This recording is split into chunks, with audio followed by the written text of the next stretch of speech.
So my name is Megan Wallace. This week I'm doing my presentation on Walk Two Moons by Sharon Creech.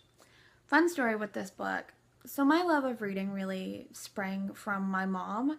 She loves reading herself, and when I was younger, she used to read aloud to me and all of my siblings, and even to this day, she and I love reading the same books because we talk about them, we discuss them. It's really great.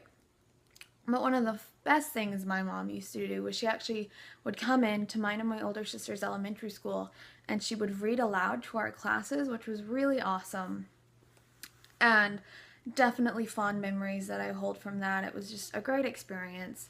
And this book is actually one that she read aloud to my older sister in her class.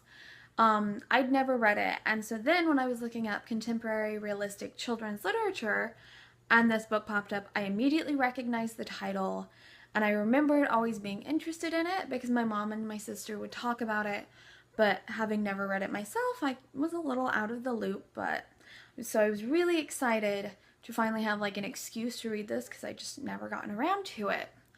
And then it was kind of funny because I read this book to kind of connect with my mom, and the book itself is about mothers and daughters and their relationships. Specifically, Salamanca Hiddle, who is the main character, she, throughout the entire book, is kind of discussing and analyzing her relationship with her own mother.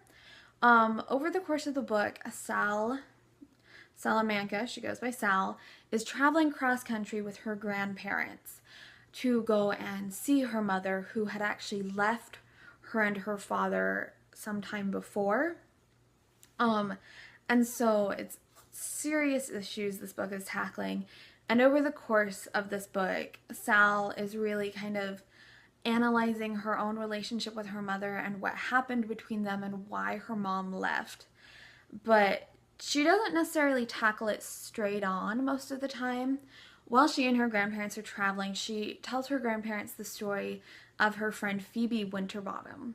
And through telling them the story of her friend Phoebe, she kind of in a roundabout way faces a lot of the issues that she had with her own mom and with her mom leaving, and she tells the story to the readers about her family experience and what happened there. And it's really interesting. Definitely recommend it. Super good. And yeah. So this book was just published in 1994. Definitely contemporary. It's only a year older than me, which is far newer than a lot of the books I read through my studies as an English major. So it's kind of fun in this class to get to read a lot more of the recent books. So it's published in 1994, super contemporary, super recent. I mean, I was able to connect on it, like, even just physically, like the physical aspects of her traveling cross country was really great because they traveled through places I recognized. Their final destination is actually in Idaho because that's where her mom went. So, you know, as a BYU Idaho student, it was fun to have them actually traveling to Idaho because not a lot of exciting stuff happens in Idaho, at least in like the media. But it's also super realistic because it does tackle real life issues. I mean, not only is it set in our world, but it's it's going straight on into those issues that we see and we can see in our lives. I mean, it deals with issues like absent parents, with Sal's mom leaving, along with parent situations with some of her friends that she meets.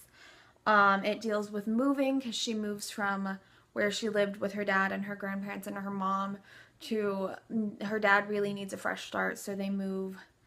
And she's faced with this whole new set of people, whole new situation, and also moving on kind of emotionally.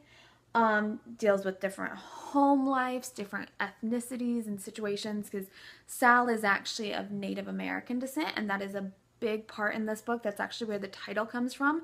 It's a Native American saying that says, it's don't judge a man until you've walked 2 moons in his moccasins. So kind of like, don't judge someone unless you've walked a mile in their shoes. And it talks a lot about like personal perceptions of the world. So super good book. Definitely recommend it. Check it out. All right. I hope you enjoyed. Bye.